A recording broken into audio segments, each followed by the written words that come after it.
ഡെങ്കിപ്പനി പരത്തുന്ന ഈഡിസ് കൊതുകുകൾ മുട്ടയിടുന്ന ഉറവിടങ്ങളായ ചാക്കുകൾ, ബക്കറ്റുകൾ, പ്ലാസ്റ്റിക് കപ്പുകൾ, ഷൂസുകൾ, കാലുറകൾ, ടാർപാളിൻ ഷീറ്റുകൾ, ചെടിച്ചട്ടികൾ എന്നിവയിൽ കെട്ടിനിൽക്കുന്ന വെള്ളം ഒഴുക്കിക്കളഞ്ഞ് അവകളിൽ വെള്ളം കെട്ടിനിൽക്കാത്ത വിധത്തിൽ സൂക്ഷിക്കുകയോ നശിപ്പിക്കുകയോ ചെയ്യുക.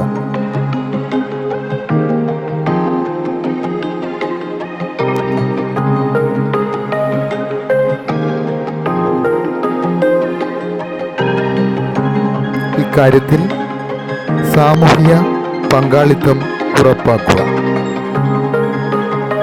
ഓർക്കുക, ഈഡിസ് കൊതുകില്ലെങ്കിൽ ഡെങ്കിപ്പനി ഇല്ല.